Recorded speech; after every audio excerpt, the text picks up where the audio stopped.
Cockroach નામનો શબ્દ પ્રયોગ અને પછી શરૂ થયેલું આંદોલન એણે સાબિત કર્યું છે કે શબ્દોનું ચયન બહુ જ મહત્વનું છે.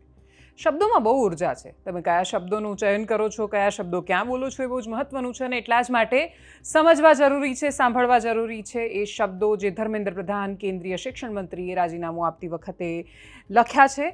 સાંભળીએ એમણે લખ્યું છે, મારા યુવાન સાથીઓ, હું છેલ્લા 4 દાયકા કરતાં વધારે સમયથી વિદ્યાર્થીઓ, શિક્ષકો અને શિક્ષણ સુધારણા માટે સમર્પિત રહ્યો છું. મારો હંમેશા એવો વિશ્વાસ રહ્યો છે કે એક સક્ષમ, સમાવેશી અને દૂરંદેશી શિક્ષણ વ્યવસ્થા સશક્ત રાષ્ટ્રનો પાયો હોય છે.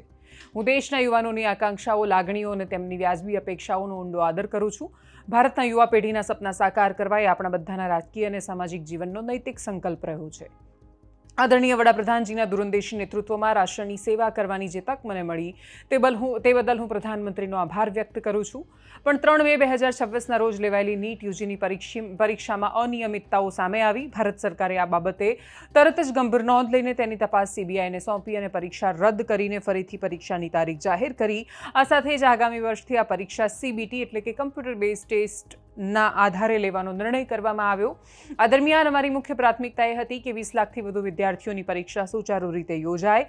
આ માટે હોલ ઓફ ગવર્મેન્ટ એપ્રોચ સરકારના તમામ વિભાગોના સંકલન હેઠળ કામ કરવામાં આવ્યું, જેમાં ભારત સરકારની સાથે રાજ્ય સરકારો, ખાસ કરીને જિલ્લા વહીવટીતંત્રની ભૂમિકા મહત્વની રહી. સાથે જ વિદ્યાર્થીઓ અને માતા પિતાના સહયોગથી 21 જૂન 2026ના રોજ આ પરીક્ષા પૂર્ણ થઈ.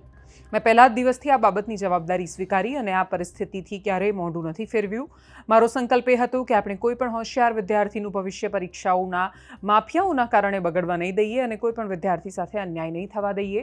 16 જુલાઈના રોજ જાહેર થયેલા નીટ યુજીના પરિણામો સંતોષજનક રહ્યા, જેમાં ગરીબ પૃષ્ઠભૂમિમાંથી આવતા ઘણા હોશિયાર વિદ્યાર્થીઓને પણ સફળતા મળી. પણ આ દરમિયાન ઘણા વિદ્યાર્થીઓને ગેરમાર્ગે દોરવા માટે જવાબદાર પદો પર બેઠેલા લોકોએ અડચણો ઊભી કરવાનો પ્રયત્ન કર્યો, જેનાથી મારું મન ખૂબ જ દુઃખી થયું. હું હંમેશા આપણા લોકશાહીની શક્તિમાં અતૂટ વિશ્વાસ ધરાવતો રહ્યો છું અને યુવાનોની આકાંક્ષાઓ, સપનાઓ અને અપેક્ષાઓનો ઊંડો આદર કરતો આવ્યો છું. તેઓ માત્ર ભારતનું જ ભવિષ્ય નથી, પણ એક નવા અને વિકસિત ભારતના વાહક, નિર્માતા અને ભવિષ્યના શિલ્પી પણ છે. છેલ્લા 10 દિવસના ઘટનાક્રમને જોઈને મારું મન દુઃખી છે. મારા માટે વ્યક્તિગત પ્રતિષ્ઠાનો આ વિષય નથી. ભારતની યુવા શક્તિ જ આ દેશની અસલી તાકાત છે. દેશની યુવા શક્તિને ભ્રમના ચક્રવ્યૂહમાં ફસાવા નહીં દઈએ, એ જ મારો સંકલ્પ છે. જંતર મંતર પર અને દેશમાં જે પરિસ્થિતિ ઊભી થઈ છે તેનો રાષ્ટ્ર વિરોધી તત્વો ફાયદો ન ઉઠાવે. દેશની એકતા જળવાઈ રહે, ભારતના એક પણ વિદ્યાર્થીનું ભવિષ્ય કાનૂની ગૂંચવણોમાં ન અટવાય અને આપણા બાળકો પોતાનો સમય ભણવામાં લગાવે તેમજ કરિયર બનાવવા પર ધ્યાન કેન્દ્રિત કરે. આ જ બાબતનો વિચાર કરીને મેં મારું રાજીનામું માનનીય વડાપ્રધાનજીને મોકલી આપ્યું છે.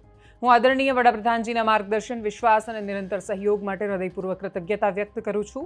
સાથે જ મંત્રીમંડળના મારા તમામ સન્માનનીય સાથીઓ, મંત્રાલયના અધિકારીઓ અને કર્મચારીઓ તેમજ એ તમામ વ્યક્તિઓનો પણ આભાર માનું છું જેમની સાથે મને કામ કરવાનું સૌભાગ્ય મળ્યું. રાષ્ટ્ર સેવા એ મારા માટે જીવનની સર્વોચ્ચ પ્રાથમિકતા છે. હું તેના માટે હંમેશા સમર્પિત રહીશ. પ્રભુ શ્રી જગન્નાથજીના આશીર્વાદથી હું ભવિષ્યમાં પણ ભારત માતા, ઓડિશાની જનતા અને દેશના યુવાનોની આકાંક્ષાઓ પૂરી કરવા માટે દરેક સંભવિત રીતે મારી જાતને સમર્પિત રાખીશ. આપનો ધર્મેન્દ્ર પ્રધાન.